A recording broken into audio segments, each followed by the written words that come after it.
好，这个阶段我们要来关心的是美中两国的防长会面啊。中国大陆的国防部长董军31号呢，在马来西亚跟美国的战争部长赫克塞斯举行峰会。董军表示呢，中美应该在会谈中建立互信。而法新社则报道，中国大陆国防部呢在会谈纪要当中表示，董军告诉赫克塞斯说，双方应该增进互信，消除不确定性。呼吁两军探讨正确的相处之道，而美国在台湾问题上面应该要谨言慎行啊。中国大陆也明确反对台独的势力。这次在川习会，原先有一些预测是说有可能会提到台湾问题，但是没谈。好，这次呢，董军见赫克塞斯，却透过军事两位防长的对话，来谈到了台湾的问题啊，台海的意思啊，这中间有什么可以值得观察之处吗？其实大家不要因为这一次在釜山呢，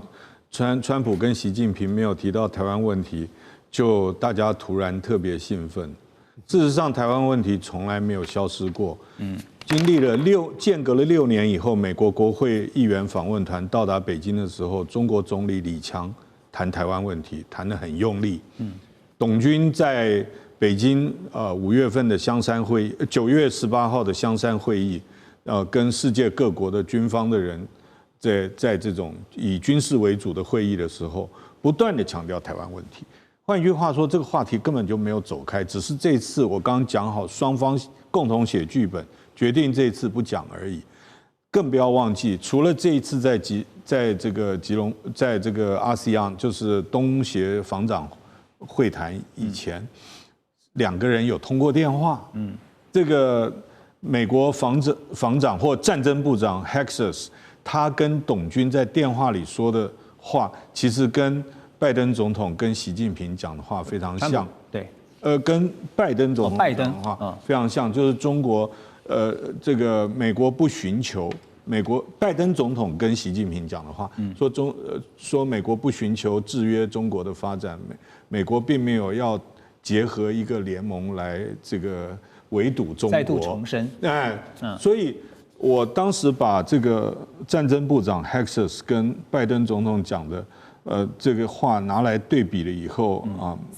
这个放在脸书上还配了一个音乐叫《利息万兄弟》哈，就是我相信。中美双方在军事问题上面，大家都知道红线在哪里。那美国比较强调是要避免 unintended incident， 就是不要因为这个不预期的遭遇而产生了一个会导致后来升高冲突的这种意外，要尽量避免。我觉得美方比较强调这个。所以其实Hexus 呢，其实在跟董军谈话之前呢，其实在29号也看到他跟日本的防卫首相，就是这个防卫相啊，也就是他们的防长小泉进次郎，在东京举行了会谈啊。他的发言倒是蛮令人觉得这当中是不是有代表什么意义呢？因为他警告说，中国大陆构成严峻的区域安全威胁。那小泉他就说呢，2027年度啊，日本防卫费占GDP 的比重是增加到2%的这个政府目标。刚刚蔡老师讲的，要提前到2025年度内实施，而且呢，修订国家安全保障战略，总共有3份文件哈。但是现在就回到了阻隔，然后成为首相的高市早苗啊。因为刚刚也特别提到说，2个油门如果都一直踩的话，其实对于日本来讲，它虽然是机会，可也是风险。所以高市要怎么面对这2个油门所带来的风险？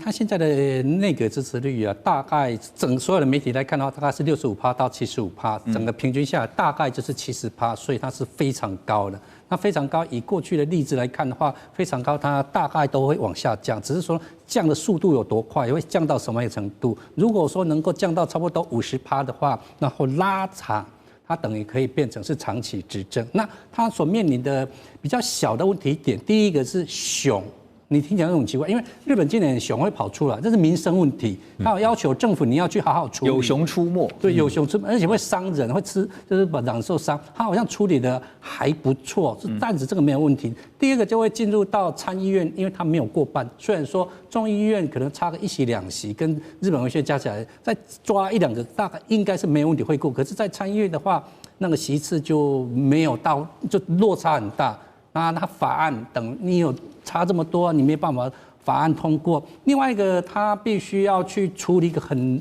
难的问题，就是我们讲叫立法院，他们叫做国会，国会的席次要减，就是你这些国会议员席次要减。可是你要去砍人家席次议员的时候，很多人就会跳起来的。你砍别人都没问题，你要砍到我的话，可能可是他已经跟人家答应，日本维新会答应，很多人都希望去减，所以国会席次他怎么去减，他必须要面临出来，而且他必须要把国民，因为现在国民对他期待大概平均70%，就是经济要变好，你要减税，我的所得要增加。如果说给你一点的时间，你还是就那个拿不出来的话，国民自然就会反弹出来。就像他刚开始上任的时候，都会有一定的蜜月行情嘛，对不对？对。那但是老师刚刚提到说，他要解散这个，比如说众议院。他这个最佳 timing 会在什么时候呢？解散众议院的话，今年应该是几乎到0，因为众议院的话，去年在石破首相他一上任不到1个月，他又把它解散，等于是说他还有4年，从扣掉今年大概还有3年。那你3年的话，那你今年又刚上来自民党经常玩这个游戏只要新人上来就解散。那你如果再把它解散，选民一定会很反弹的。你说，那你不是说要好好的做吗？我还没有看到成果，你就要解散，所以今年可能性不是很高，然后就会进入到可能明年。那明年的几率也没有说很高，为什么？因为国民党虽然他已经离开了，可是国民党他票来支持自民党得到我们讲不分区。是很多人是靠这个1万票、2万票得到不分区，那你不给我之后，很多人就会落选。所以自民党要靠自己的力量能够去进入选举的话，他也是必须要靠国民党，还必须要靠而且他那个伤势，那或者是我们感冒还没有完全恢复他的体力，他也不敢贸然就把它解散。所以国民党还是有他的关键的影响力哈。那这次我看到说，川普他的亚洲行其实特别令人会拿出来比较的就是日本跟南韩我们看到了日本方面，其实高市早苗其实几乎就是刚刚提到了，美国开单，然后日本呢照单全收。除了这个能源问题呢，恐怕真的有困难以外呢，那另外南韩呢，一般现在所看到的分析就是南韩谈的确实是比日本还好哈。其中有一个就是呢，川普他同意南韩打造核子动力潜舰哈，这当然使得南韩几十年来一直在争取要建造核潜舰的这个心愿终于如愿了哈。武器管制学会却在这个时候，他们提出了担忧，他们说呢，南韩取得核潜舰将会引发各式各样的问题。如果美国试图避免核武在全球扩张，川普政府应该用阻挡对手国家取得核相关两用技术的强硬态度，拒绝盟友提出类似的要求。另外一个组织就是华府的智库北纬38度的一位主任叫陶恩，他则认为呢，因为最近俄罗斯跟北韩技术合作来协助北韩发展核子武力南韩加大要求跟美方在核议题上的合作，这是无可避免的，也就是说是被动的，但真是如此吗？我想先问 Russ 的是，为什么川普他会同意？他现在讲说要让南韩来协助建造核潜舰，但是南韩特别也听到他们不断在强调，他说我们不是有核弹相关的技术，而是制造核潜舰，就是动力方面的技术为什么要这么强调呢？为什么川普不会同意？这样美国厂商会赚钱嘛，对不对？而且钱真的是不少，有利可图。当然，川普是生意人，我都知道，他是很 transactional， 这个什么都是交易了，对不对？对。所以美国国防相关产业能赚钱川普也很高兴。而另外，川普我们今天有讨论过，不管是日本、南韩，川普一直希望这2个国家提升国防预算